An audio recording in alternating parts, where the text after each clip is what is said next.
ஒரு அழகான கிராமத்தில ஒரு பெரிய அடர்த்தியான மரம் இருந்துச்சு. அந்த மரத்துக்கு கீழ ஒரு பழைய கட்டில் இருக்கும்.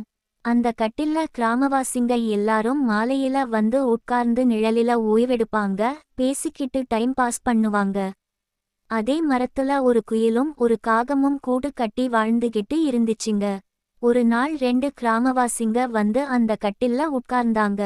அப்போ குயில் குக்கு குக்கு அப்படின்னு ரொம்ப அழகா கூவிட்டு பறந்து போச்சு.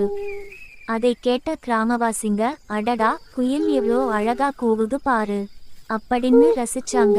கொஞ்ச நேரம் கழிச்சு காகம் கா கா கா கா அப்படின்னு கத்துச்சு.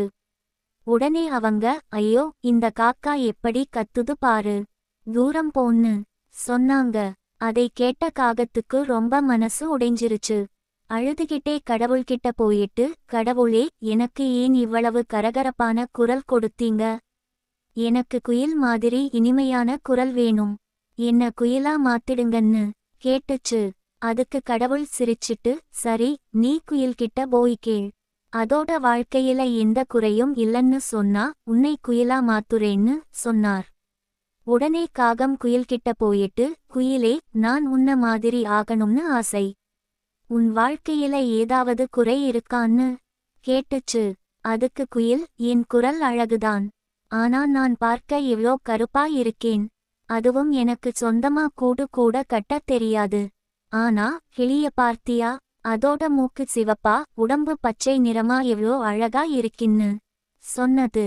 அதை கேட்ட காகம், அப்படியா, சரி, கிளியிடமே போய் கேட்கலாம்னு பறந்து போச்சு. கிளியிடம் போய், கிளியே, உன் வாழ்க்கையில ஏதாவது குறை இருக்கான்னு கேட்டுச்சு. அதுக்கு கிளி சோகமா, நான் அழகா இருக்கேன்னு மக்கள் என்ன கூண்டுல அடைச்சு வச்சு பேசுன்னு துன்புறுத்திறாங்க. ஆனா மயில பார்த்தியா, எவ்வளோ சுதந்திரமா சுத்துதின்னு சொன்னது.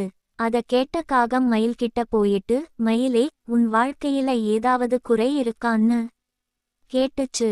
மயில் ஆழமா மூச்சு விட்டுட்டு, ஆமா, என் குரல் ரொம்ப மோசமா இருக்கு. அதுவும் என் தோகை அழகுன்னு மக்கள் அதை புடுங்கி துன்புறுத்திறாங்க. அதனால அடுத்த ஜென்மத்தில நான் காகமா பிறக்கணும்னு கடவுள்கிட்ட கேப்பேன்னு சொன்னது. அதை கேட்ட காகத்துக்கு எல்லாம் புரிஞ்சது. உடனே அது கடவுள்கிட்ட திரும்ப போயிட்டு, கடவுளே, எனக்கு இப்போ புரிஞ்சிருச்சு. நான் காகமாவே இருந்துக்கிறேன். அப்பதான் நான் சந்தோஷமா இருப்பேன்னு சொல்லிட்டு திரும்ப வந்து தன்னோட வாழ்க்கையை வாழ ஆரம்பிச்சது. கதை நீதி: இந்த உலகத்துல குறை இல்லாத வாழ்க்கை யாருமே வாழல. இந்த கதை உங்களுக்கு பிடிச்சிருந்தா சேனலை சப்ஸ்கிரைப் பண்ணுங்க.